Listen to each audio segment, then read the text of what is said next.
Good morning.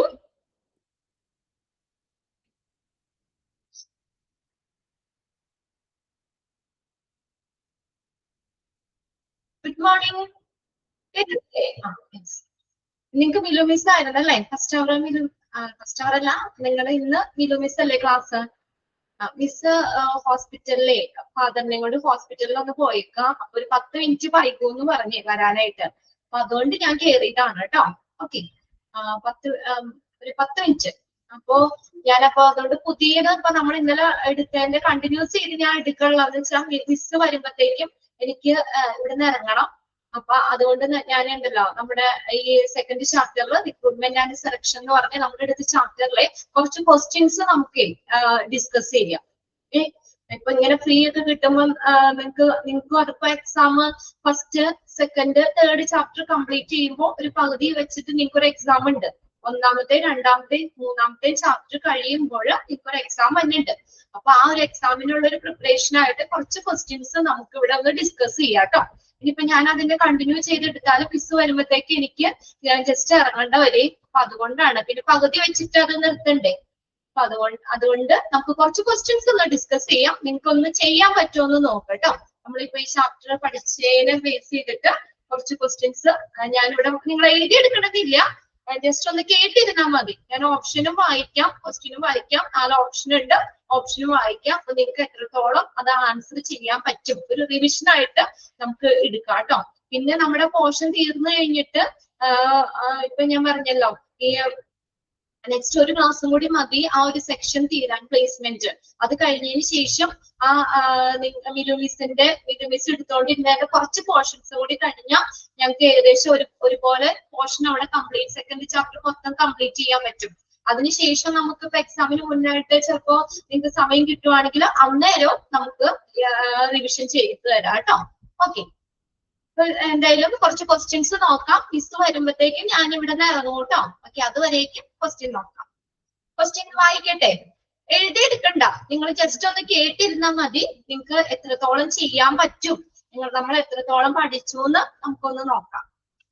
First question, what is the primary purpose of recruitment according to the definition by Edwin B Flippo? What is the primary purpose of recruitment? റിക്രൂട്ട്മെന്റിന്റെ primary function എന്താണ് എന്തനുസൃതമായിട്ട് according to the definition by Edwin B Flippo. Edwin B Flippo പറഞ്ഞ definition അനുസരിച്ച് റിക്രൂട്ട്മെന്റിന്റെ primary purpose എന്താണ്? Options നോക്കിയോ കേട്ടോ. To select the final candidates for the job. Option B to search for prospective employee and encourage them to apply. To search for prospective employees and encourage them to apply. Then option C, to train and to develop the existing workforce.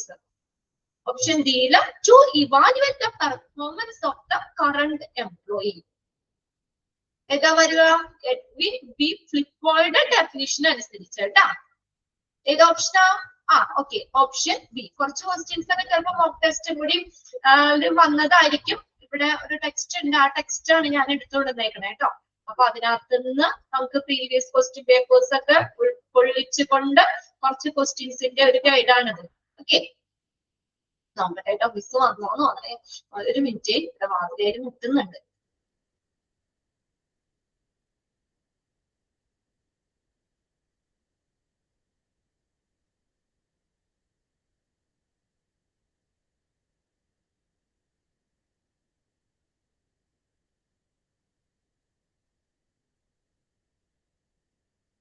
Milu മിസ്സേ എത്തിയിട്ടുണ്ട് കേട്ടോ. അപ്പൊ miss തന്നെ class continue ചെയ്തോളും. നമുക്ക് നമ്മുടെ portion കഴിഞ്ഞതിന് ശേഷം ഞാൻ ക്വസ്റ്റ്യൻസ് നിങ്ങൾക്ക് റിവിഷൻ തരാം കേട്ടോ. Okay,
morning.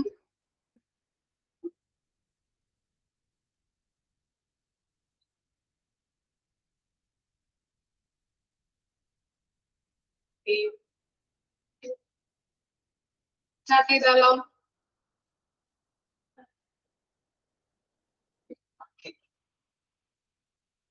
നമ്മൾ പറഞ്ഞു നിർത്തിയത് എന്തായിരുന്നു? സിറ്റുവേഷണൽ ടെസ്റ്റ് ആയിരുന്നു അല്ലെ? അല്ലെ, സിറ്റുവേഷണൽ ടെസ്റ്റ് എന്ന് പറഞ്ഞിട്ടുണ്ടെങ്കിൽ എന്താണ്? നമ്മൾ ഓരോ സിറ്റുവേഷൻസ് നമ്മൾ അവർക്ക് കൊടുക്കും അല്ലെ?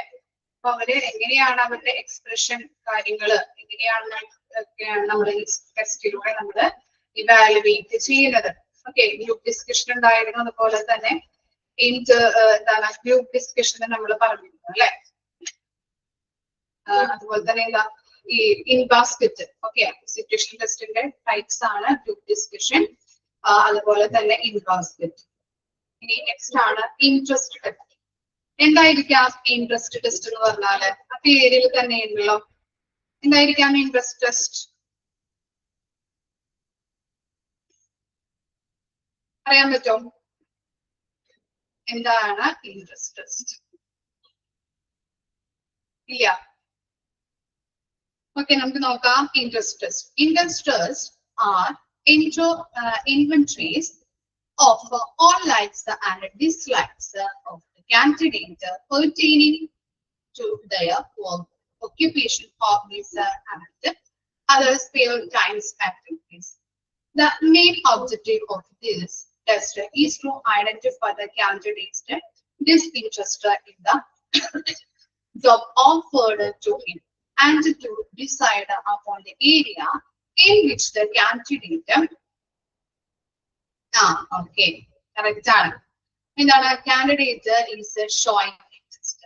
This test has an assumption that the interest of the candidate in a job is highly correlated with the success of the job. That job interest inventories are more accurate and generally do not vary after the age of the ഇവിടെ പറയുന്നത് എന്താണ്? Interest test എന്ന് പറഞ്ഞിട്ടുണ്ടെങ്കിൽ എന്താണ്? ടെസ്റ്റില് നമുക്ക് എന്താണ്? ജോലിയിൽ അവർക്ക് എന്താണ് താല്പര്യമുള്ളത് അല്ലെ? അവരുടെ ലൈക്കുകള് ഡിസ്ലൈക്കുകള് നമുക്ക് മനസ്സിലാക്കാനായിട്ട് പറ്റും അല്ലെ? അവരുടെ താല്പര്യം ഇല്ലായ്മയെ കുറിച്ചൊക്കെ അറിയാൻ പറ്റും. അവർക്ക് എന്താണ് ഇൻട്രസ്റ്റ് എന്നുള്ളത്, അവരുടെ ഹോബീസ്, ഓക്യുപേഷൻ, അവരുടെ വർക്ക് പരമായിട്ടുള്ള കാര്യങ്ങളൊക്കെ നോക്കി കഴിഞ്ഞിട്ടുണ്ടെങ്കിൽ നമുക്ക് എന്ത് ചെയ്യാൻ പറ്റും? അവരുടെ ലൈക്ക്, അതുപോലെ തന്നെ അവരുടെ താല്പര്യക്കേടുകൾ എന്തൊക്കെയാണ് എന്നുള്ളത് മനസ്സിലാക്കാനായിട്ട് ഈ ടെസ്റ്റിലൂടെ സഹായിക്കുന്നുണ്ട്. അതാണ് ഇൻട്രസ്റ്റ് ടെസ്റ്റ് എന്ന് പറയുന്നത്. ഓക്കെ, അതിന് പ്രത്യേകിച്ച് എന്താണ് കാറ്റഗറൈസ് ഒന്നും ചെയ്തിട്ടില്ല. ഇൻട്രസ്റ്റ് ടെസ്റ്റ് എന്താണെന്ന് മാത്രമേ നമുക്ക് പഠിക്കാനുള്ളൂ കേട്ടോ. അതറിയാം, ആ പേരിൽ തന്നെയുണ്ട്, ആ കൺസെപ്റ്റ് ഒന്ന് ഓർത്തിരിക്കും. ഇനി നെക്സ്റ്റ് ആണ് personality test. Personality test analysis the individual closely to get an idea about his value system, emotions, attitude and beliefs. അപ്പൊ എന്താണ് നടക്കുന്നത്? അവരുടെ പേഴ്സണാലിറ്റി ആണ് അല്ലെ നമുക്ക് മെഷർ ചെയ്യാൻ പറ്റുന്നത്. ഏതൊക്കെ രീതിയിൽ അവർ എക്സ്പ്രസ് ചെയ്യുന്നുണ്ട് അല്ലെ? അവരുടെ എക്സ്പ്രഷൻസ് എങ്ങനെയൊക്കെയാണ് അവരുടെ ഇപ്പോ രണ്ടാമത്തെ സെന്റൻസിൽ പറയുന്നുണ്ട്. നോക്കിയേ, all of them may be expressed in a form of the self-confidence, skill, emotional control, hopefulness, certainty, friendliness, consistency, objectivity, tolerance, fear, doubt, initiative, judgment, dominance, order, submission, spontaneity, reliability, and fairness. ഇങ്ങനെയുള്ള കാര്യങ്ങൾ നമുക്ക് അവരെ express ചെയ്യുന്നതിലൂടെ എങ്ങനെ ഏതൊക്കെ രീതിയിലാണ് express ചെയ്യുന്നത് എന്നുള്ളത് അല്ലെ നമുക്ക് അറിയാനായിട്ട് സാധിക്കുന്നുണ്ട്. അവരുടെ ഇമോഷൻസ് ആണോ, അതുപോലെ തന്നെ ഫ്രണ്ട്ലിനെസ്. ചിലവരൊക്കെ ഇങ്ങനെ വർക്ക് ചെയ്യുമ്പോൾ നല്ല ജോലിയായിട്ട് നമ്മളോട് പെരുമാറും ഇല്ലേ? നല്ല രീതിയിൽ ഫ്രണ്ട്ലി ആയിട്ട്. ചിലവരെന്താണ് ഒന്നും പതുക്കെ ഒരു ഉൾവലിഞ്ഞവരായിരിക്കും അല്ലെ? അതുപോലെ തന്നെ എപ്പോഴും ഇപ്പൊ എന്തെങ്കിലും ഡൗട്ട് ഒക്കെ ഉണ്ടെങ്കിൽ ചിലർക്ക് പേടിയായിരിക്കും ചോദിക്കാനായിട്ടും അത് അറിയാനായിട്ടും അത് നമ്മളോട് പറയാനായിട്ടും എക്സ്പ്രസ് ചെയ്യാനായിട്ടും. ചിലർക്ക് എന്താണ് ഡൗട്ട് കാര്യങ്ങളൊക്കെ അപ്പൊ തന്നെ ക്ലിയർ ചെയ്ത് പോകുന്ന ഒരു പ്രകൃതായിരിക്കും അല്ലെ? ഓക്കെ, അതുപോലെ തന്നെ ഇമോഷണൽ അങ്ങനെയുള്ള കാര്യങ്ങൾ, ആറ്റിറ്റ്യൂഡ് അങ്ങനെയുള്ള കാര്യങ്ങളൊക്കെ നമ്മൾ ഈ ടെസ്റ്റിലൂടെ പേഴ്സണാലിറ്റി ടെസ്റ്റിലൂടെയാണ് ഇവാലുവേറ്റ് ചെയ്യുന്നത്. Okay, This test can be divided into types. ഏതൊക്കെയാണ്? ഒബ്ജക്റ്റീവ് ടെസ്റ്റ്, അതുപോലെ തന്നെ പ്രൊജക്റ്റീവ് ടെസ്റ്റ്. പ്രൊജക്റ്റീവ് ടെസ്റ്റ് ഒക്കെ നിങ്ങൾക്ക് അറിയാൻ പറ്റും. നോക്കാം. ഒബ്ജക്റ്റീവ് ടൈപ്പ് ടെസ്റ്റ് നിങ്ങൾക്ക് ഫെമിലിയർ ആയിട്ടുള്ള. These tests generally consist of a questionnaire. അറിയില്ലേ? questionnaire അല്ലെ? സോർട്ട് ക്വസ്റ്റ്യൻസ് ഒക്കെ നമ്മളിപ്പോ ട്രൂ ഓർ ഫാൾസ് അങ്ങനെയുള്ള മൾട്ടിപ്പിൾ ചോയ്സ് ഒബ്ജക്റ്റീവ് ടൈപ്പ് ഒക്കെ ക്വസ്റ്റ്യൻസ് ഒക്കെ നമ്മൾ ചോദിക്കാറുണ്ട് അല്ലെ? നിങ്ങളുടെ ഇപ്പോ എക്സാം തന്നെ എന്താണ് അത്തരത്തിലുള്ള ടെസ്റ്റുകളാണ് അല്ലെ? ഒബ്ജക്റ്റീവ് ടൈപ്പ് മോക്ക് ടെസ്റ്റ് തരാറില്ലേ? എന്താണ്? ഒരു ക്വസ്റ്റ്യൻ ഉണ്ടാവും, 4 ആൻസേഴ്സ് ഉണ്ടാവും അല്ലെ? ഏതാണെന്നുള്ളത് കറക്റ്റ് ആൻസർ ചൂസ് ചെയ്യുക. അതാണ് ഒബ്ജക്റ്റീവ് ടൈപ്പ് ക്വസ്റ്റ്യൻസ് എന്ന് പറയുന്നത്. അതുപോലെ തന്നെ ട്രൂ ആൻഡ് ഫോൾസ് അല്ലെ? ട്രൂ ഓർ ഫോൾസ് ഉണ്ടാവും ക്വസ്റ്റ്യൻസ്. അങ്ങനെയുള്ള അത്തരത്തിലുള്ള ക്വസ്റ്റ്യൻസ് ഒക്കെയാണ് ഒബ്ജക്റ്റീവ് ടൈപ്പിൽ വരുന്നത്. These tests are prepared in a structural form as the subject is having limited times available to answer any questions. These tests are focused on evaluating the mental ability, independence, submission, and self-confidence of the candidate. എന്താണ് ഈ ടെസ്റ്റിലൂടെ നമുക്ക് എന്തൊക്കെ അളക്കാൻ പറ്റും? അവരുടെ independence. ഇപ്പൊ questions ആയാലും എന്താണ് എന്തെങ്കിലും ചോദ്യം ചെയ്തിട്ടുണ്ടെങ്കിൽ നമുക്ക് ചിലപ്പോ എസ് അല്ലെങ്കിൽ നോ എന്നായിരിക്കും ആൻസർ വരുന്നത്. ഇത്തരത്തിലുള്ള ക്വസ്റ്റ്യൻസ് ആണ് ഒബ്ജക്റ്റീവ് ടൈപ്പിൽ വരുന്നത്. അതുപോലെ എന്താ ട്രൂ ഓർ ഫോൾസ് വരാം, പിന്നെ 4 ഓപ്ഷൻസ് എന്നിട്ട് നമ്മൾ ചൂസ് ചെയ്യാം. അത്തരത്തിലുള്ള ക്വസ്റ്റ്യൻസ് ആണ് ഒബ്ജക്റ്റീവ് ടൈപ്പ് ക്വസ്റ്റ്യൻസ്. അപ്പൊ നമ്മുടെ ഇപ്പൊ എസ് എന്തുകൊണ്ട് നിങ്ങൾ എസ് എന്ന് പറഞ്ഞു, അങ്ങനെ ഇത്തരത്തിലുള്ള ക്വസ്റ്റ്യൻസ് ഒക്കെ ഉണ്ടാവില്ല. അപ്പൊ എന്താണ് നമ്മളുടെ ഇൻഡിപെൻഡന്റ് ആയിട്ടുള്ള കാര്യങ്ങളാണ് അതിലൂടെ എഴുതുന്നത് ഇല്ലേ? അല്ലെങ്കിൽ അതിലൂടെ പറയുന്നത്. എന്തുകൊണ്ടാണ് നിങ്ങൾ എസ് എന്ന് പറഞ്ഞത്, എന്തുകൊണ്ടായിരിക്കും അതിന്റെ റീസൺസ്. അതുപോലെ തന്നെ എന്തുകൊണ്ടാണ് നിങ്ങൾ നോ എന്ന് പറഞ്ഞത്, എന്താണ് അതിന്റെ റീസൺസ് ചോദിക്കാറുണ്ട് അല്ലെ? പല ക്വസ്റ്റ്യൻസിലും നമ്മളിപ്പോ എന്താ ചെറിയ ക്ലാസ്സിലൊക്കെ എക്സാംസ് എഴുതിയപ്പോഴും നമ്മൾ അങ്ങനത്തരത്തിലുള്ള ക്വസ്റ്റ്യൻസിലൂടെയൊക്കെ കടന്നു പോയിട്ടുണ്ടാവും ചിലവരൊക്കെ ഇല്ലേ? ഓർമ്മയുണ്ടോ? നിങ്ങളുടെ എക്സാം എഴുതുമ്പോഴും അങ്ങനെ ഇത്തരത്തിലുള്ള ക്വസ്റ്റ്യൻസിലൂടെയൊക്കെയാണ് നമ്മൾ എഴുതിയിട്ടുണ്ടാവും അത്തരത്തിലുള്ള ക്വസ്റ്റ്യൻസ്. എന്തുകൊണ്ട് എസ് ഓർ നോ ക്വസ്റ്റ്യൻസ് ഉണ്ടാവും. എന്തുകൊണ്ടാണ് നിങ്ങൾ എസ് എന്ന് പറഞ്ഞത്, നോ ആണെങ്കിൽ എന്തുകൊണ്ടാണ് നോ എന്ന് പറഞ്ഞത്. അപ്പൊ അതിന്റെ റീസൺസ് നമ്മൾ എഴുതണം. ഓക്കെ. അപ്പൊ അത്തരത്തിലുള്ള ഇൻഡിപെൻഡന്റ് ആയിട്ട് നമ്മൾ വിലയിരുത്താനായിട്ട് പറ്റുന്നുണ്ട്. അതുപോലെ തന്നെ നമ്മൾ മെന്റൽ എബിലിറ്റി അല്ലെ? ചിന്തിച്ചുകൊണ്ട് നല്ല രീതിയിൽ ചിലപ്പോ എസ് ആണെങ്കിൽ എന്താണ് അത്തരത്തിലുള്ള നല്ല രീതിയിലുള്ള ഗുണങ്ങളും കാര്യങ്ങളും അല്ലെ? അത്തരത്തിലുള്ള അഡ്വാൻറ്റേജ് കാര്യങ്ങളൊക്കെ ആയിരിക്കും നമ്മൾ എഴുതും. നോ ആണെങ്കിൽ ഡിസ്അഡ്വാൻറ്റേജസ് ആയിട്ടുള്ള ക്വസ്റ്റ്യൻസ് കാര്യങ്ങളൊക്കെ ആയിരിക്കും. അത്തരത്തിലുള്ള മെന്റൽ എബിലിറ്റി അളക്കാനായിട്ട് നമ്മുടെ കഴിവുകൾ, മെന്റലായിട്ടുള്ള കഴിവുകൾ, അതുപോലെ തന്നെ ഇൻഡിപെൻഡൻസ്, ഓരോരുത്തരെയും ഇൻഡിപെൻഡന്റ് ആയിട്ടുള്ള ഇവാലുവേറ്റ് ചെയ്യാനായിട്ട് ഒബ്ജക്റ്റീവ് ടെസ്റ്റുകളുടെ സാധ്യതയാണ്. അതുപോലെ സെൽഫ് കോൺഫിഡൻസ് അളക്കാനായിട്ട് സാധിക്കുന്നുണ്ട്. ഇനി എന്താ projective test? Projective test provide an unstructured task. Unstructured ആയിട്ടുള്ള അല്ലെങ്കിൽ അൺസ്ട്രക്ചേർഡ് ടാസ്കുകൾ കൊടുത്തുകൊണ്ട് കാൻഡിഡേറ്റിന്റെ അല്ലെങ്കിൽ എംപ്ലോയീസിന്റെ ഈ പേഴ്സണാലിറ്റി ഐഡന്റിഫൈ ചെയ്യാനായിട്ടാണ് പ്രൊജക്റ്റീവ് ടെസ്റ്റിലൂടെ സാധ്യമാകുന്നത്. ഓക്കെ. അൺസ്ട്രക്ചേർഡ് ആയിട്ടുള്ള ടാസ്കുകൾ കൊടുത്തുകൊണ്ട് എന്താണ് പേഴ്സണാലിറ്റി കാണാനായിട്ട് സാധിക്കുന്നുണ്ട്. And ask the candidate take A decision by utilizing a test concept which may be open and unclear. For example, the candidate might be required to answer what he or she is perceiving the word of a block of ink on the piece of a paper, or to create the story from the showing a hazy picture of some people who are in a particular environment, such as a surgical room. This test is based on the assumptions that the manner of structuring and interpreting the giving unclear test stimulates the will represent the basic characteristics of an individual's personality or psychological functioning. Thus, it discloses his or her needs, nervousness, and conflicts.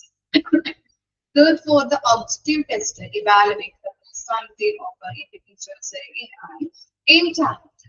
എന്താണ് projective test എന്ന് പറഞ്ഞിട്ടുണ്ടെങ്കിൽ നിങ്ങളിപ്പോ ചെറിയ ചെറിയ ക്ലാസ്സിലൊക്കെ ഇത്തരത്തിലുള്ള ടെസ്റ്റുകൾ നടത്താറുണ്ട്.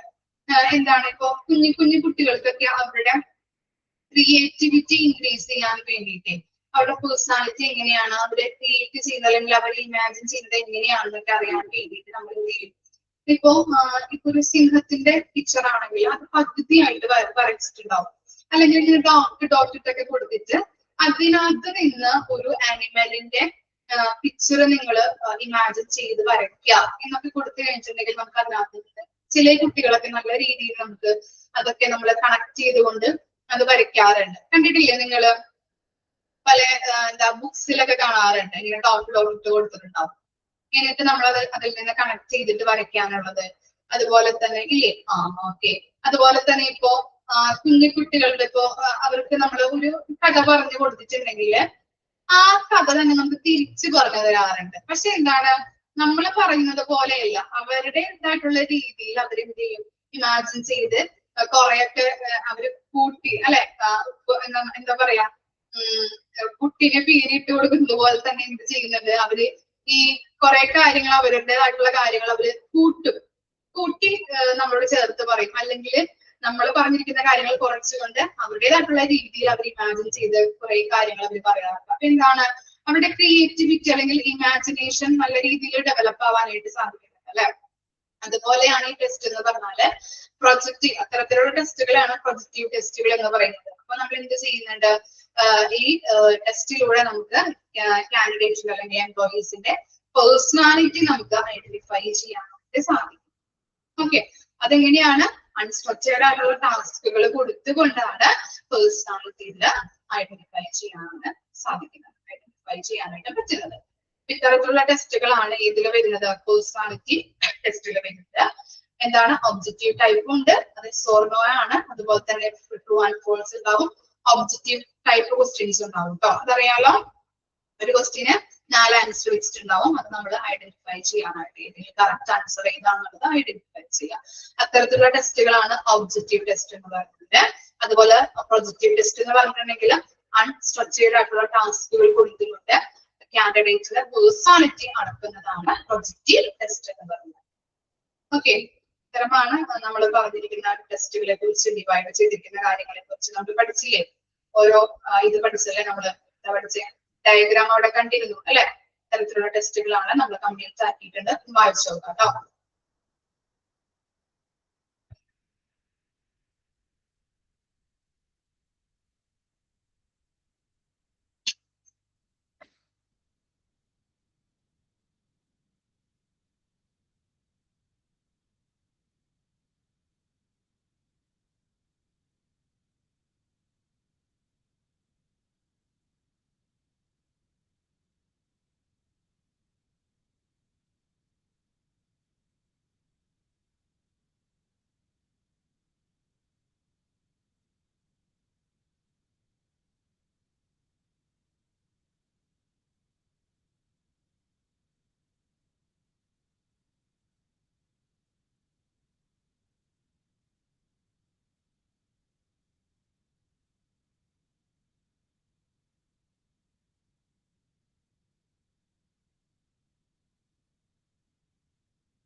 നെക്സ്റ്റ് എടുക്കാം കേട്ടോ. വാക്സിലീനിയൽ എല്ലാവരും ഇനി ഏതാണ് difference between aptitude test and achievement test.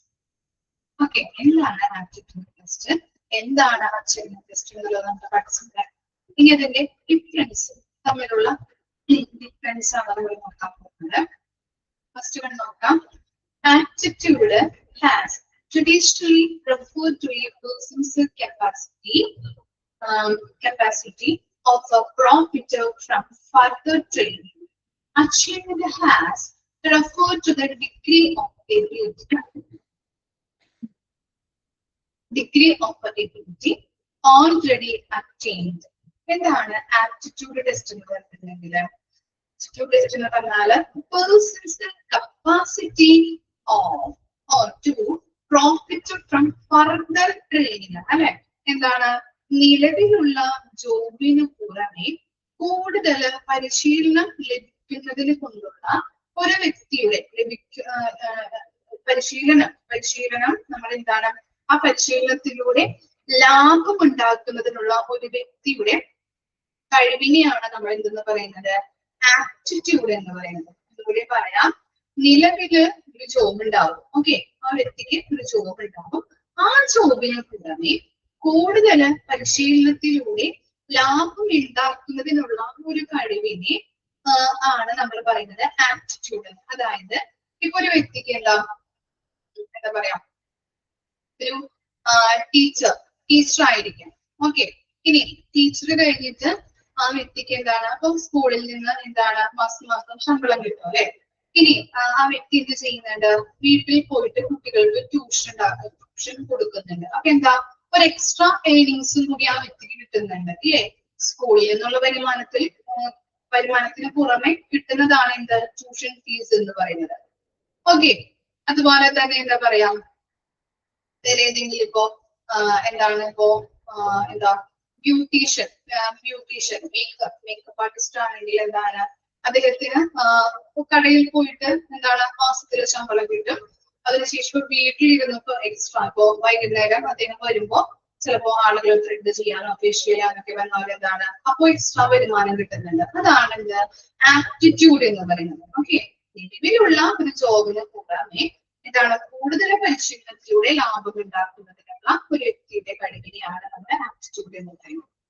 അതുപോലെ തന്നെ അച്ചീവ്മെന്റ് എന്ന് പറഞ്ഞാൽ എന്താണ് has referred to the degree of ability already attained. അതായത് എന്താണ് നമ്മൾ ഓൾറെഡി നേടിയെടുത്തിട്ടുള്ള അതിന്റെ ആ വ്യക്തിയുടെ കഴിവിനെയാണ് നമ്മൾ അച്ചീവ്മെന്റ് എന്ന് പറയുന്നത്. ഓക്കെ, അതാണ് അച്ചീവ്മെന്റും ആപ്റ്റിറ്റ്യൂഡും തമ്മിലുള്ള വ്യത്യാസം. ഇനി രണ്ടാമത് പറയുന്നത് നോക്കിയേ, aptitude test focus on competence acquired from general, informal, out of the school experiences. Achievement test focus more on specific information obtained from studying particular school subjects. Aptitude test focus on competence acquired from general, informal, out of the school experience. എന്താണ് school എക്സ്പീരിയൻസിന് പുറമെ നമ്മൾ നേടിയെടുത്തിട്ടുള്ള പൊതുവായതും അനൗപചാരികവുമായിട്ടുള്ള ആ കഴിവിനെയാണ് നമ്മൾ aptitude എന്ന് പറയുന്നത്. Okay, school എക്സ്പീരിയൻസിന് പുറമെ നമ്മൾ നേടിയെടുത്തിട്ടുള്ള പൊതുവായിട്ടും അതുപോലെ ഔപചാരികവുമായിട്ടുള്ള ആ കഴിവിനെയാണ് ആപ്റ്റിറ്റ്യൂഡ് ടെസ്റ്റ് എന്ന് പറയുന്നത്. അച്ചീവ്മെന്റ് ടെസ്റ്റ് എന്ന് പറഞ്ഞിട്ടുണ്ടെങ്കിൽ എന്താണ് നമ്മള് ആ സ്കൂൾ സബ്ജക്ട് നമ്മൾ പഠിക്കുന്നുണ്ട് അല്ലെ, അതിൽ നിന്ന് നേടിയെടുത്തിട്ടുള്ള ആ അച്ചീവ്മെന്റിനെയാണ് നമ്മൾ അച്ചീവ്മെന്റ് എന്ന് പറയുന്നത്. ഓക്കെ, അത്തരത്തിലുള്ള ടെസ്റ്റ് നമ്മൾ എന്ത് ചെയ്യുന്നത്, ഈ അച്ചീവ്മെന്റ് ടെസ്റ്റ് എന്ന് പറഞ്ഞാൽ ഇപ്പൊ സ്കൂൾ സബ്ജക്ട് നമ്മൾ പഠിച്ച് നമ്മൾ അച്ചീവ് ചെയ്തെടുക്കുന്നതിനെയാണ് നമ്മൾ അച്ചീവ്മെന്റ് ടെസ്റ്റ് എന്ന് പറയുന്നത്. പാസ്സായി നമ്മൾ എടുക്കുന്നുണ്ട് അല്ലെ. ഇപ്പൊ 10 +2 അതുപോലെ ഡിഗ്രി അങ്ങനെയുള്ള സബ്ജക്റ്റുകൾ നമ്മൾ പഠിച്ച് ആ നോളജ് നമ്മൾ നേടിയെടുക്കുന്നതിനെയാണ് അച്ചീവ്മെന്റ് ടെസ്റ്റ് എന്ന് പറയുന്നത്. ഇനി എന്താ, aptitude measurement focuses on the future, achievement measurement focus on the past. Okay, aptitude test അല്ലെങ്കിൽ aptitude എന്ന് പറഞ്ഞാല് കൺവിൻസോ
പറയുന്നത് aptitude measurement focuses on the future അല്ലെ.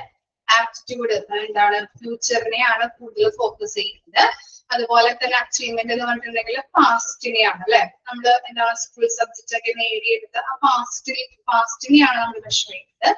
ആപ്റ്റിറ്റ്യൂഡ് എന്ന് പറഞ്ഞിട്ടുണ്ടെങ്കിൽ ഫ്യൂച്ചറിലേക്കാണ് നമ്മൾ എന്ത് ചെയ്യുന്നത്, മെഷർ ഫോക്കസ് ചെയ്യുന്നത്. ഇനി എന്താണ് നെക്സ്റ്റ് നാലാമത്തെ പറയുന്നത് നോക്കാം. Aptitude test have been devised preliminary to measure potential achievement or to predict the level of future performance. Achievement test used to measure the attained ability. അതായത് എന്താണ് ഈ ആപ്റ്റിറ്റ്യൂഡ് ടെസ്റ്റ് എന്ന് പറഞ്ഞു കഴിഞ്ഞിട്ടുണ്ടെങ്കിൽ നമുക്ക് എന്താണ് ഈ കാൻഡിഡേറ്റിന്റെ പൊട്ടൻഷ്യൽ നമുക്ക് മെഷർ ചെയ്യാനായിട്ട് സാധിക്കുന്നുണ്ട്. ഓക്കെ, ആ പൊട്ടൻഷ്യൽ മെഷർ ചെയ്യാനായിട്ടാണ് നമ്മൾ ഈ ആപ്റ്റിറ്റ്യൂഡ് ടെസ്റ്റ് നടത്തുന്നത്. അതുപോലെ തന്നെ അച്ചീവ്മെന്റ് ടെസ്റ്റ് എന്ന് പറഞ്ഞിട്ടുണ്ടെങ്കിൽ എന്താണ്, എന്ത് മെഷർ ചെയ്യാനായിട്ടാണ്, എബിലിറ്റി അല്ലെ. ഓൾറെഡി ഉള്ള വ്യക്തികൾക്ക് ഓൾറെഡി ഉള്ള എബിലിറ്റി നമുക്ക് മെഷർ ചെയ്യാൻ വേണ്ടിയിട്ടാണ് അച്ചീവ്മെന്റ് ടെസ്റ്റ് യൂസ് ചെയ്യുന്നത്. ഇനി aptitude test in the business or industrial or organizational context versus a test runs administrated for employee selection, placement and occupational counseling. അതായത് employee selection, placement, occupational counseling, ഇതിനൊക്കെയാണ് aptitude test use ചെയ്യുന്നത് എന്നാണ് പറയുന്നത്. Okay, എംപ്ലോയിനെ select ചെയ്യുന്നതിന് വേണ്ടിയിട്ട്, അതുപോലെ ഒക്യുപേഷനുമായിട്ട് ബന്ധപ്പെട്ട counselling കൊടുക്കുന്നതിനുമായിട്ട് ബന്ധപ്പെട്ട്, പ്ലേസ്മെന്റ് നടത്തുന്നതിനുമായിട്ട് ബന്ധപ്പെട്ടുമാണ് ആപ്റ്റിറ്റ്യൂഡ് ടെസ്റ്റ് യൂസ് ചെയ്യുന്നത്. ഓക്കെ, ഇത്തരം കാര്യങ്ങളാണ് പറയുന്നത്. ഡിഫറൻസ് ആണ് പറഞ്ഞത്. ഫസ്റ്റ് നമ്മൾ ഡിഫറൻസ് പറഞ്ഞത് എന്താണ്, ആപ്റ്റിറ്റ്യൂഡ് ടെസ്റ്റ് എന്ന് പറഞ്ഞു കഴിഞ്ഞിട്ടുണ്ടെങ്കിൽ നിലവിലുള്ള ഒരു ജോബിന് പുറമെ കൂടുതൽ പരിശീലനത്തിലൂടെ ലാഭം ഉണ്ടാക്കുന്നതിനുള്ള ഒരു വ്യക്തിയുടെ കഴിവ്, എബിലിറ്റിനെയാണ് നമ്മൾ ആപ്റ്റിറ്റ്യൂഡ് എന്ന് പറയുന്നത്. അതുപോലെ തന്നെ അച്ചീവ്മെന്റ് എന്ന് പറഞ്ഞാൽ നമുക്ക് ഓൾറെഡി ഉള്ള ആ എബിലിറ്റിനെ നമുക്ക് ആ നേടിയെടുക്കുന്നതിന് വേണ്ടിയിട്ടുള്ള ഒരു കഴിവിനെയാണ് നമ്മൾ അച്ചീവ്മെന്റ് എന്ന് പറയുന്നത്. ഇനി ആപ്റ്റിറ്റ്യൂഡ് ടെസ്റ്റ് എന്ന് പറയുന്നത് എന്താണ്, നമുക്ക് ഇപ്പൊ സ്കൂൾ എക്സ്പീരിയൻസിനൊക്കെ പുറമെ നേടിയെടുത്തിട്ടുള്ള പൊതുവായതും അനൗപചാരികവുമായിട്ടുള്ള കഴിവിനെ, അതിനെയാണ് ആപ്റ്റിറ്റ്യൂഡ് ടെസ്റ്റ് എന്ന് പറയുന്നത്. അച്ചീവ്മെന്റ് ടെസ്റ്റ് എന്ന് പറഞ്ഞു കഴിഞ്ഞിട്ടുണ്ടെങ്കിൽ ആ സ്കൂൾ സബ്ജക്റ്റിൽ നമ്മൾ നേടിയെടുത്തിട്ടുള്ള കഴിവിനെയാണ് അച്ചീവ്മെന്റ് ടെസ്റ്റ് എന്ന് പറയുന്നത്. ഇനി അതായത് മൂന്നാമത് പറയുന്നത് ആപ്റ്റിറ്റ്യൂഡ് മെഷേഴ്സ് എന്താണ്, അത് കൂടുതലും ഫോക്കസ് ചെയ്യുന്നത് ഫ്യൂച്ചറിനെയാണ്, അച്ചീവ്മെന്റ് ഫോക്കസ് ചെയ്യുന്നത് പാസ്റ്റിനെയാണ്. ഇനി നാലാമത് പറഞ്ഞത് എന്താണ്, ഈ ആപ്റ്റിറ്റ്യൂഡ് ടെസ്റ്റ് എന്ന് പറഞ്ഞാല് ഈ എംപ്ലോയീസിന്റെ പൊട്ടൻഷ്യല് മെഷർ ചെയ്യാൻ വേണ്ടിയിട്ടാണ് അത് യൂസ് ചെയ്യുന്നത്. അതുപോലെ തന്നെ അച്ചീവ്മെന്റ് ടെസ്റ്റ് എന്ന് പറഞ്ഞിട്ടുണ്ടെങ്കിൽ ഓൾറെഡി ഉള്ള ആ എബിലിറ്റിനെ അറ്റൈൻ ചെയ്യുന്നതിന് വേണ്ടിയിട്ട് അല്ലെങ്കിൽ അളക്കുന്നതിന് വേണ്ടിയിട്ടാണ് ഇത് യൂസ് ചെയ്യുന്നത്. ഇനി എന്താണ് ആപ്റ്റിറ്റ്യൂഡ് ടെസ്റ്റില് എന്താണ്, നമുക്ക് എംപ്ലോയീസിനെ സെലക്ട് ചെയ്യാൻ വേണ്ടിയിട്ട്, ഒക്യുപേഷണൽ പരമായിട്ടുള്ള കൗൺസിലിംഗ് കൊടുക്കുന്നതിന് വേണ്ടിയിട്ട്, പ്ലേസ്മെന്റ് നടത്താൻ വേണ്ടിയിട്ടുമാണ് ആപ്റ്റിറ്റ്യൂഡ് ടെസ്റ്റ് യൂസ് ചെയ്യുന്നത്. ഓക്കെ, പരിശോധിക്കേ.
അയച്ചു കഴിഞ്ഞോ?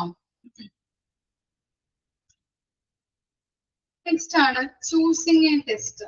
Following targets of patterns should be considered by choosing a test. നമ്മളൊരു ടെസ്റ്റ് നമ്മളെ കണ്ടക്ട് ചെയ്യുമ്പോൾ അതിനകത്ത് എന്തൊക്കെ മാനദണ്ഡങ്ങളാണ് നമ്മൾ കൺസിഡർ ചെയ്യേണ്ടത്? ഓക്കെ, അതിനകത്ത് ഒബ്ജക്റ്റിവിറ്റി ഉണ്ട്, യൂട്ടിലിറ്റി ഉണ്ട്, റിലയബിലിറ്റി ഉണ്ട്, പ്രിപ്പറേഷൻ ഉണ്ട്, സ്യൂട്ടബിലിറ്റി ഉണ്ട്, വാലിഡിറ്റി ഉണ്ട്. ഇത്തരം കാര്യങ്ങളാണ് നമ്മൾ നോക്കേണ്ടത്. കാര്യങ്ങൾക്ക് ടെസ്റ്റ് നമ്മൾ കണ്ടക്ട് ചെയ്യുമ്പോൾ അതിനകത്ത് എന്തൊക്കെ കാര്യങ്ങൾ നമ്മൾ നോക്കേണ്ടത്, കൺസിഡർ ചെയ്യേണ്ടത് എന്നുള്ളതാണ്. ഓക്കെ, ഫസ്റ്റ് വൺ എന്താണ്? ഒബ്ജക്റ്റിവിറ്റി. ഒബ്ജക്റ്റിവിറ്റി എന്ന് പറഞ്ഞാൽ എന്താ? വസ്തുനിഷ്ഠത. ഓക്കെ, ഒബ്ജക്റ്റിവിറ്റി മീൻസ് വസ്തുനിഷ്ഠത. An objective test measures a variable independent of the people within the test and the circumstances of the test. In other words, the test has to be fair. Objective selection methods guarantee unbiased measures of employees' ability. They all starts with giving each candidate the same information and encouragement. അപ്പൊ objectivity എന്ന് പറഞ്ഞിട്ടുണ്ടെങ്കിൽ എന്താണ്? ഈ വസ്തുനിഷ്ഠത. An objective test measures the variable independent of the people conducting the test and the circumstances of the test. എന്താണ്? ഈ independent ആയിട്ടുള്ള ഒരു evaluation ആണ് നമുക്ക് കിട്ടുന്നത്, അല്ലെ? കാൻഡിഡേറ്റ് ഇപ്പൊ ഇന്റർവ്യൂവിന് വന്ന് നമ്മൾ ടെസ്റ്റ് കണ്ടക്ട് ചെയ്യുമ്പോൾ ആ ടെസ്റ്റിലൂടെ അവന്റെ ഇൻഡിപെൻഡന്റ് ആയിട്ടുള്ള ഒരു നിഗമനങ്ങൾ അല്ലെങ്കിൽ ഇൻഡിപെൻഡന്റ് ആയിട്ടുള്ള ഒരു ഇവാലുവേഷൻ ആണ് ടെസ്റ്റിലൂടെ നമുക്ക് കണ്ടെത്താനായിട്ട് പറ്റുന്നത്, അല്ലെ? നമ്മൾ നേരത്തെ ഒബ്ജക്റ്റീവ് ടൈപ്പ് ടെസ്റ്റിലൂടെ നമ്മൾ പറഞ്ഞിരുന്നു yes or no. Yes or no questions ഉണ്ടാവും, ട്രൂ ഓർ ഫാൾസ് ഉണ്ടാവും. യെസ് ഓർ നോ ആണെങ്കിൽ എന്തുകൊണ്ട് നിങ്ങൾ യെസ് പറഞ്ഞു, ഇനി നോ ആണെങ്കിൽ എന്തുകൊണ്ട് നോ എന്ന് പറഞ്ഞു. അപ്പൊ എന്താണ്? അതിന്റെ റീസൺസ് അങ്ങനെ എഴുതും. എന്തുകൊണ്ടാണ് ഞാൻ നോ എന്ന് പറഞ്ഞത്, എന്തുകൊണ്ടാണ് യെസ് എന്ന് പറഞ്ഞത്, എന്താണ്? അപ്പൊ അവന്റെ ആ റീസൺസ് എഴുതുമ്പോൾ അവന്റെ നിഗമനങ്ങളാണ്, അവന്റെ ഇൻഡിപെൻഡന്റ് ആയിട്ടുള്ള ഇവാലുവേഷൻ ആണ് നമ്മൾ ആ ടെസ്റ്റിലൂടെ ഇവാലുവേറ്റ് ചെയ്യാൻ പറ്റുന്നത്, ഇല്ലേ?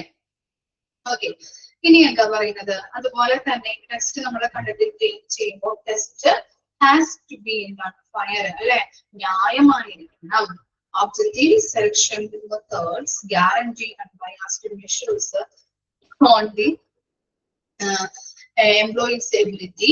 They all start with the giving each candidate the same information and encouragement. Okay, അപ്പം എന്താണ് കാൻഡിഡേറ്റിന് നമ്മൾ എന്താണ് ഒരു ഒബ്ജക്റ്റീവ് ടെസ്റ്റിലൂടെ ഒരു പ്രയോജനം എന്ന് പറയുന്നത് കാൻഡിഡേറ്റിന് കൊടുക്കുന്ന അവന് എന്താണ് എല്ലാ ഗ്രൂപ്പ് ഓഫ് പീപ്പിൾസ് ഉണ്ടാവും, അല്ലെ? ഞാൻ പറഞ്ഞിരുന്നു ഒരു 100-ൽ പരം ആളുകളൊക്കെ ഉണ്ടെങ്കിൽ നമ്മൾ ടെസ്റ്റുകൾ കണ്ടക്ട് ചെയ്യാറുണ്ട്, അല്ലെ? ഇന്റർവ്യൂവിനൊക്കെ വരുമ്പോ 100-ൽ 18 ആളുകൾ ഞാൻ എക്സാമ്പിൾ പറഞ്ഞിരുന്നു, അല്ലെ? ടീച്ചിങ്ങിന്റെ ഒരു ഇന്റർവ്യൂവിന് പോയപ്പോ അത്രയും ആളുകൾ ഉണ്ടായിരുന്നു. അപ്പൊ അവർ ആദ്യം ഇന്റർവ്യൂ നടത്തിയത് ടെസ്റ്റ് ആയിരുന്നു. ആ ടെസ്റ്റ് നടത്തിയപ്പോ എന്താണ്?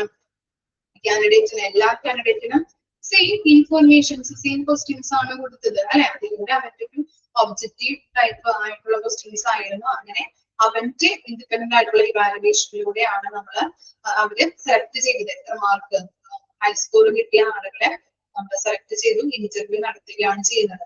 ഓക്കെ, അപ്പൊ അവന്റെ ഇൻഡിപെൻഡന്റ് ആയിട്ടുള്ള ഇവാലുവേഷൻ ആണ്. ടെസ്റ്റ് ബിക്കം എന്തായിരിക്കണം?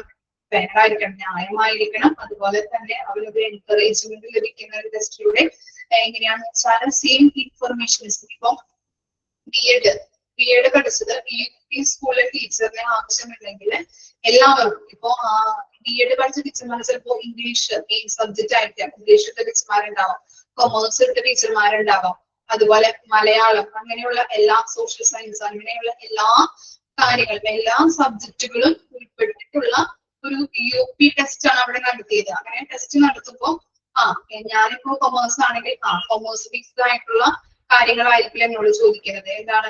UPയിലെ സബ്ജക്ട് വൈസ് ആയിട്ടുള്ള ക്വസ്റ്റ്യൻസ് ആണ്. എല്ലാ ടീച്ചർമാർക്കും ഒരുപോലെയുള്ള ക്വസ്റ്റ്യൻസ് ആണ് അവിടെ കൊടുത്തത്. ഇനി താങ്കൾ ഇംഗ്ലീഷ് ടീച്ചറാണ്, ഇപ്പൊ ഇംഗ്ലീഷ് ടീച്ചറിനെ ബേസ് ചെയ്തിട്ടുള്ള ക്വസ്റ്റ്യൻസ് ആയിരിക്കാം ഉൾപ്പെടുത്തിയിട്ടുള്ളത്. അങ്ങനെയില്ല, എല്ലാവരും ഉൾപ്പെടുത്തിക്കൊണ്ട് എല്ലാവർക്കും സെയിം ആയിട്ടുള്ള ക്വസ്റ്റ്യൻസ് ആണ് അവിടെ കൊടുക്കുന്നത്. മനസ്സിലായോ?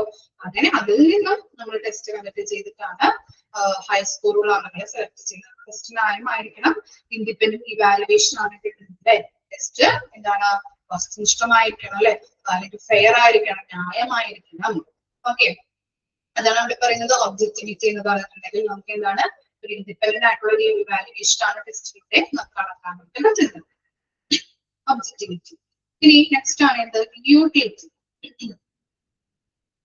It refers to the financial gain obtained by using a specific selection method. The main objective is to assess the increase in revenue as the function for the selection method. After deducting the cost expenditure incurred during the application of a certain method, a standard level of utility needs low selection ratios.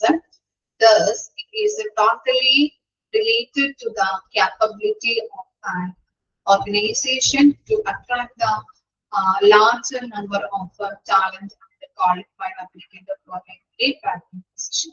അപ്പൊ എന്താണ് utility എന്ന് പറഞ്ഞിട്ടുണ്ടെങ്കിൽ പ്രയോജനം. നമുക്ക് എന്താണ് ടെസ്റ്റുകൾ നമ്മൾ conduct ചെയ്യുന്നതിലൂടെ നമുക്ക് ഫിനാൻഷ്യൽ ഗെയിൻ നമുക്ക് കിട്ടുന്നുണ്ട്. കാരണം എന്താണ്, നമുക്ക് ലോസ് കുറച്ചുകൊണ്ട് എക്സ്പെൻഡിച്ചർ നമുക്ക് ഡിഡക്ട് ചെയ്തുകൊണ്ട് നമുക്ക് എന്താണ് ഫിനാൻഷ്യൽ ഗെയിൻ ഏൺ ചെയ്യാൻ പറ്റും. എങ്ങനെയാണ്, നമ്മൾ ഈ ടെസ്റ്റുകൾ കണ്ടക്ട് ചെയ്യുമ്പോൾ അതിൽ നിന്ന് ക്വാളിഫൈഡ് ആയിട്ടുള്ള ആളുകളെയാണ് സെലക്ട് ചെയ്യുന്നത്. അപ്പൊ എന്താണ്, നമ്മുടെ കമ്പനിയിലേക്ക് നല്ല രീതിയിൽ ക്വാളിഫൈഡ് നോളജും സ്കില്ലുകളും ഉള്ള ആളുകളെ നമ്മൾ സെലക്ട് ചെയ്ത് കഴിഞ്ഞിട്ടുണ്ടെങ്കിൽ അവരെ വെച്ചിട്ട് നമുക്ക് എന്താണ് ഫിനാൻഷ്യൽ ഗെയിൻ ചെയ്യാൻ പറ്റും, അല്ലെങ്കിൽ ഫിനാൻഷ്യൽ ഗെയിൻ ഏൺ ചെയ്യാൻ പറ്റും. ഈ അത്തരത്തിലുള്ള ആളുകളെയാണ് നമ്മൾ സെലക്ട് ചെയ്യുന്നത് അല്ലെ. കാരണം എന്താ, അവർക്ക് ടാലന്റ് ഉണ്ട്, അതുപോലെ തന്നെ നോളജ് ഉണ്ട്, സ്കിൽ ഉണ്ട്. അത്തരത്തിലുള്ള ആളുകളെ സെലക്ട് ചെയ്യുമ്പോൾ നമ്മളുടെ കമ്പനിയിലേക്ക് ഫിനാൻഷ്യൽ ഗെയിൻ ഏൺ ചെയ്തെടുക്കാനോ കമ്പനിയുടെ ഗോള് പെട്ടെന്ന് അച്ചീവ് ചെയ്ത് സക്സസിലേക്ക് എത്താനായിട്ട് സാധിക്കുന്നു. നെക്സ്റ്റ് ആണ് reliability. It denote the uniformity of the selection test. Okay, എന്താണ് സെലക്ഷൻ ടെസ്റ്റിന്റെ ഒരു യൂണിഫോമിറ്റി ആണ് ഈ റിലയബിലിറ്റി ഡിനോട്ട് ചെയ്യുന്നത്. റിലയബിലിറ്റി എന്ന് പറഞ്ഞാൽ വിശ്വസ്തത. ഇനി test is said to be reliable if only if it is consistently producing the same result. ഇനി ടെസ്റ്റ് എന്ന് പറയുന്നത് എന്താണ്, റിലയബിൾ ആയിരിക്കണം അല്ലെ. സെയിം റിസൾട്ട് കിട്ടണം എന്നുണ്ടെങ്കിൽ എന്താണ് ടെസ്റ്റ് എന്ന് പറയുന്നത് റിലയബിൾ ആയിരിക്കണം. For example, with an unreliable test an individual may score high at one event and very low on the other, even if both the events are mutually close in time. Thus, this uniformity is developed with the help of the examination of the candidates with the same test on two or more events, or by any other methods to evaluate the uniformity of the test scores. അപ്പൊ നമ്മൾ പറഞ്ഞു എന്താണ് same result കിട്ടണമെന്നുണ്ടെങ്കിൽ test എന്ന് പറയുന്നത് reliable ആയിരിക്കും അല്ലെ. ഇപ്പോ ഒരു എന്താ പറയാ ഒരു ഇവന്റ് വന്ന് അല്ലെങ്കിൽ ഒരു പ്രോഗ്രാം നമ്മൾ കണ്ടക്ട് ചെയ്യുമ്പോൾ അല്ലെങ്കിൽ ഒരു എന്താ പറയാ സ്കൂളുകളിൽ ഇപ്പോ ഇന്റർവ്യൂ ആളുകളെ ക്ഷണിക്കുമ്പോൾ നമ്മൾ ടെസ്റ്റ് നടത്താറുണ്ട്. ആ ടെസ്റ്റ് എന്ന് പറയുന്നത് റിലയബിൾ ആയിരിക്കണം. അതുപോലെ തന്നെ ഇപ്പോ ഇന്ന വർഷം ഇന്ന ക്വസ്റ്റ്യൻസ് ഒക്കെ ഉൾപ്പെടുത്തിക്കൊണ്ടാണ് നമ്മൾ ടെസ്റ്റ് നടത്തിയതെങ്കിൽ അതിൽ നിന്നും ഇത്ര പെർസെന്റേജ് ഓഫ് ആളുകളെ നമ്മൾ എടുത്തു. ഇനി നെക്സ്റ്റ് ഒരു ചിലപ്പോൾ ഒരു 6 months കഴിയുമ്പോൾ വേക്കൻസി വന്നു കഴിഞ്ഞാൽ നമ്മൾ എന്താണ് ആളുകളെ ക്ഷണിക്കും അല്ലെ. വേക്കൻസി വന്നിട്ടുണ്ട്, അഡ്വർടൈസ്മെന്റ് ഒക്കെ കൊടുക്കും. അപ്പോഴും ടെസ്റ്റ് നടത്തുമ്പോൾ എന്താണ് അത് റിലയബിൾ ആയിരിക്കണം. ആ പ്രോസസ്സിലൂടെ നമ്മൾ ആദ്യം കണ്ടക്ട് ചെയ്ത രീതിയിലൂടെ വേണം പോകാനായിട്ട്. മനസ്സിലായില്ലേ? അപ്പൊ അതാണ് പറയുന്നത് ടെസ്റ്റ് ബിക്കം റിലയബിൾ, ന്യായമായിരിക്കണം. അതുപോലെ തന്നെ എന്താണ് കറക്റ്റ് ആയിട്ടുള്ള രീതിയിലൂടെ വേണം പോകാനായിട്ട്. ഇപ്പൊ 2 വർഷം ഒരേ ടെസ്റ്റുകൾ നമ്മൾ നടത്തി കഴിഞ്ഞിട്ടുണ്ട്. ഇതുപോലുള്ള ടെസ്റ്റുകൾ നടത്തി കഴിഞ്ഞാൽ അതിന്റെ റൂൾസ് ആൻഡ് റെഗുലേഷൻസ് ഒക്കെ വെച്ചിട്ട് കറക്റ്റ് രീതിയിലൂടെ വേണം പോകാനായിട്ട്. ഫസ്റ്റ് ഒരു ടെസ്റ്റ് നടത്തി കഴിഞ്ഞാൽ ഇനി രണ്ടാമത്തെ ടെസ്റ്റ് നടത്തുമ്പോൾ നമുക്ക് തോന്നിയ പോലെ നടത്താനായിട്ട് പറ്റില്ല. ഓക്കെ, അപ്പൊ അതാണ് സെയിം റിസൾട്ട് നമുക്ക് കിട്ടണമെന്നുണ്ടെങ്കിൽ കറക്റ്റ് രീതിയിലൂടെ ഒന്നാമത്തെ ടെസ്റ്റ് നടത്തി കഴിയുമ്പോഴും രണ്ടാമത്തെ ടെസ്റ്റ് നടത്തി കഴിഞ്ഞാലും സെയിം റിസൾട്ട് കിട്ടണമെന്നുണ്ടെങ്കിൽ ഒരുപോലെയുള്ള രീതിയിലൂടെ വേണം നമ്മൾ ഓരോ ടെസ്റ്റുകളും നമ്മൾ കണ്ടക്ട് ചെയ്യാൻ. അതാണ് റിലയബിലിറ്റി എന്ന് പറയുന്നത്. ഇനി വാലിഡിറ്റി എന്താണ്? Validity of the test is an important element. Okay, ടെസ്റ്റിലെ വാലിഡിറ്റി എന്ന് പറയുന്നത് ഒരു ഇമ്പോർട്ടന്റ് പ്രധാനപ്പെട്ട ഒരു എലമെന്റ് ആണ്. As it is the degree to which the test evaluate what it passes supposed to evaluate. The selection test is required to be valid because the validity provides the logical and legal aspected reasons to carry out the test for the screening of the job applicant. The test must be valid until the specific situation and the definite group of people.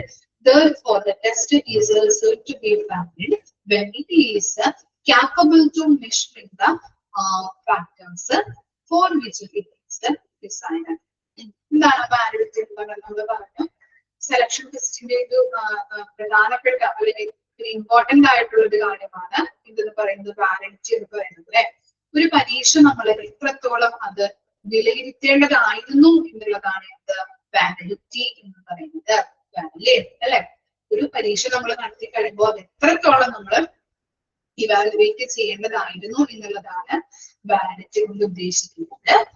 അതുപോലെ തന്നെ ഇപ്പൊ test നമ്മൾ നടത്തുമ്പോൾ അതിന് legal ആയിട്ടും logical ആയിട്ടും കാൻഡിഡേറ്റിന്റെ സ്വീകാര്യമായിട്ടുള്ള കാരണങ്ങൾ ഉണ്ടായിരിക്കണം. അതായത് ഇപ്പോ ഏത് ടെസ്റ്റാണ്, എത്തരത്തിലുള്ള ടെസ്റ്റുകളാണ് നമ്മൾ നടത്തുന്നത്, അതുപോലെ തന്നെ എത്തരത്തിലുള്ള റൂൾസ് ആൻഡ് റെഗുലേഷൻസ് നമ്മൾ യൂസ് ചെയ്യുന്നുണ്ട്.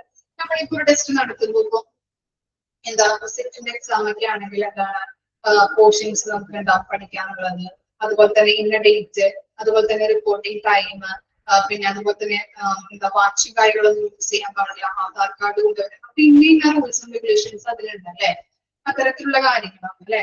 ഇനി നമ്മൾ റിപ്പോർട്ട് ചെയ്യുമ്പോൾ ഇത്ര മണിക്കുള്ളിൽ നമ്മൾ എന്താണ് നമ്മൾ അവിടെ എക്സാമിന് ഹാളിൽ ഇരിക്കണം, അതുപോലെ തന്നെ അത് വൈകി വന്നിട്ടുണ്ടെങ്കിൽ ഇത്ര ടൈമിൽ വൈകി വന്നു കഴിഞ്ഞാൽ ടീച്ചർ പുറത്താക്കും, അങ്ങനെയുള്ള കാര്യങ്ങളൊക്കെ അതിനകത്ത് കൊടുത്തിട്ടുണ്ടാവും അല്ലെ. അപ്പൊ എന്ത് ടെസ്റ്റാണ് നടത്തുന്നത്, എത്തരത്തിലുള്ള റൂൾസ് ആൻഡ് റെഗുലേഷൻസ് ആണ് അതിൽ നമ്മൾ കണ്ടക്ട് ചെയ്യുന്നത്, അത് ചെയ്യാൻ വേണ്ടിയിട്ട് നമ്മൾ ചെയ്യുന്നത്, പ്രൊവൈഡ് ചെയ്തിരിക്കുന്നത് എന്നുള്ളതൊക്കെ ഈ നമ്മുടെ എംപ്ലോയീസിനെ അല്ലെങ്കിൽ കാൻഡിഡേറ്റ്സിനെ അറിയിച്ചിരിക്കണം. കാൻഡിഡേറ്റ്സിന് പുറത്തു വരുത്തിയിരിക്കണം. പിന്നെ റൂൾസിലൂടെയൊക്കെയാണ് ടെസ്റ്റ് നടത്തുന്നത് എന്നുള്ളത്. അതാണ് വാലിഡിറ്റി എന്ന് പറയുന്നത്. എന്താണ് പരീക്ഷ എത്രത്തോളം വിലയിരുത്തേണ്ടതായിരുന്നു എന്നുള്ളതാണ് ഈ വാലിഡിറ്റി കൊണ്ട് ഉദ്ദേശിക്കുന്നത്. ടെസ്റ്റിന്റെ ഒരു ഇമ്പോർട്ടന്റ് എലമെന്റ് ആണ്. അതുപോലെ തന്നെ ടെസ്റ്റ് കണ്ടക്ട് ചെയ്യുമ്പോൾ ഇത്തരത്തിലുള്ള കാര്യങ്ങൾ റെഗുലേഷൻസ് ഒക്കെ കാൻഡിഡേറ്റ്സിനെ അറിയിക്കാം. അതുപോലെ തന്നെ കാൻഡിഡേറ്റ്സിന് എന്താണ് ലീഗൽ ആയിട്ടും അതുപോലെ തന്നെ ലോജിക്കൽ ആയിട്ടും കാൻഡിഡേറ്റ്സിന്റെ കാരണങ്ങൾ ഏതൊക്കെയാണെന്നുള്ളത് റെഗുലേഷൻസ് അറിയാലും, അതുപോലെ തന്നെ എത്തരത്തിലുള്ള ടെസ്റ്റുകളാണ് കണ്ടക്ട് ചെയ്യുന്നത്, ഏതൊക്കെ രീതിയിലാണ് ചെയ്യുന്നത് എന്നുള്ളത് കാൻഡിഡേറ്റ്സിന് നിർബന്ധമായിട്ട് അറിയിക്കേണ്ടതാണ്. അതുപോലെ തന്നെ പ്രിപ്പറേഷൻ എന്ന് പറഞ്ഞാൽ എന്താ, A complex structure of A test may fail to provide quality results. Therefore, the test needs to be prepared very efficiently and effectively, and this at the same time it should be easily conducted.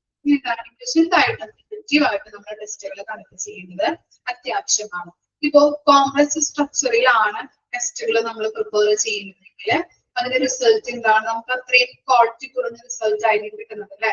ഇപ്പോ ചില കുട്ടികൾ തന്നെ പറയാറുണ്ട്, എന്താണ് exam എങ്ങനെയുണ്ടായിരുന്നു ചോദിക്കുമ്പോൾ വളരെ പാടായിരുന്നു, നമുക്ക് അറിയാൻ പാടില്ലാത്ത ക്വസ്റ്റ്യൻസ് ഒക്കെയാണ് വരുന്നത് എന്നുള്ള കാര്യങ്ങൾ നമ്മളോട് പറയാറുണ്ട്. അതുപോലെ തന്നെയാണ് കോംപ്ലക്സ് സ്ട്രക്ചറിലൂടെയാണ് ടെസ്റ്റുകൾ നമ്മൾ നടത്തുന്നതെങ്കിൽ അതിന്റെ റിസൾട്ട് എന്ന് പറയുന്നത് എന്താണ്, നല്ല രീതിയിലുള്ള റിസൾട്ട് നമുക്ക് കിട്ടില്ല. അപ്പൊ ടെസ്റ്റുകൾ നടത്തുമ്പോൾ അധികം കോംപ്ലക്സ് ഉള്ള, അധികം ഈസി ഉള്ള രീതിയിൽ വേണം എഫിഷ്യന്റ് ആയിട്ടും ഇഫക്റ്റീവ് ആയിട്ട് നമ്മൾ ചെയ്യും. ഇനി എന്താ suitability. Test must be according to the nature of the group on which it is being conducted. For example, a written test containing difficult rules is unnecessary if it is applied to persons who are not much literate. അതുപോലെ തന്നെ illiterate ആയിട്ടുള്ള വർക്കേഴ്സിന്റെ എക്സാമിന് എന്താണ് ഈ difficult വേർഡ്സുകൾ നമ്മൾ use ചെയ്ത് കഴിഞ്ഞിട്ടുണ്ടെങ്കിൽ ബുദ്ധിമുട്ടായിരിക്കും. അത്ര അവർക്ക് എന്താണ് അറിയാൻ പാടില്ലാത്ത കാര്യങ്ങളൊക്കെ നമ്മള് ഇപ്പൊ ഒരു വേർഡിൽ തന്നെ നമ്മള് എന്താ ഡിഫറെന്റ് വേർഡുകൾ വാക്കുകൾ നമ്മൾ യൂസ് ചെയ്യാറുണ്ട് അല്ലെ. അപ്പം എന്താണ് ഇലിറ്ററേറ്റ് ആയിട്ടുള്ള ആളുകളൊക്കെ നമ്മൾ ടെസ്റ്റുകൾ കണ്ടക്ട് ചെയ്യാൻ വരുമ്പോ അല്ലെങ്കിൽ എംപ്ലോയീസ് അത്തരത്തിലുള്ള എംപ്ലോയീസ് അധികം ലിറ്ററേറ്റ് ആയിട്ടുള്ള എംപ്ലോയീസ് വന്നു കഴിഞ്ഞിട്ടുണ്ടെങ്കിൽ അവർക്ക് ഇത്തരത്തിലുള്ള വേർഡിന്റെ മീനിങ് ഒന്നും അറിയാനായിട്ട് ബുദ്ധിമുട്ടുണ്ടാവും, ഡിഫിക്കൽട്ട് ആയിരിക്കും. അപ്പൊ എന്താണ് ഇത്തരത്തിലുള്ള ടെസ്റ്റുകൾ കണ്ടക്ട് ചെയ്യാൻ വലിയ ബുദ്ധിമുട്ടായിരിക്കും എന്ന് പറയുന്നത്. അവർക്ക് ബുദ്ധിമുട്ടായിരിക്കും. അപ്പം ഓരോരുത്തർക്കും സ്യൂട്ടബിൾ ആയിട്ടുള്ള വേർഡ്സുകൾ നല്ല രീതിയിൽ നമുക്ക് എന്താണ് ഇത്തരത്തിലുള്ള ഡിഫിക്കൽട്ടീസ് നമ്മൾ മാറ്റിക്കൊണ്ട് ടെസ്റ്റുകൾ കണ്ടക്ട് ചെയ്യേണ്ടത് അത്യാവശ്യമാണ്.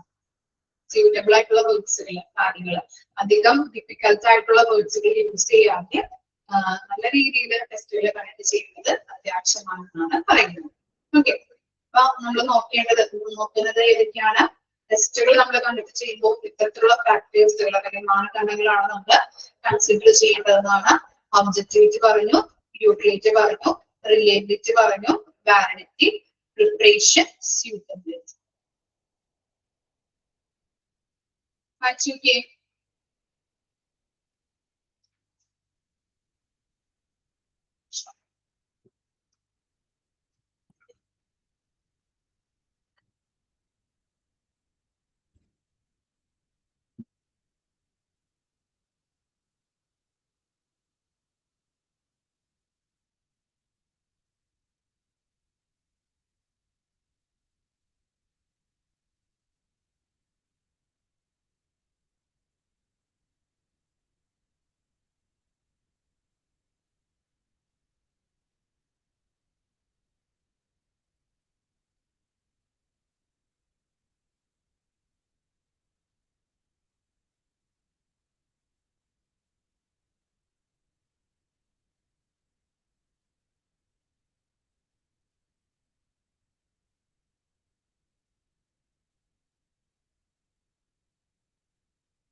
എന്തെങ്കിലും ഡൗട്ട് ഉണ്ടോ? എല്ലാവരും നമുക്ക് എടുത്ത് നിർത്താം കേട്ടോ.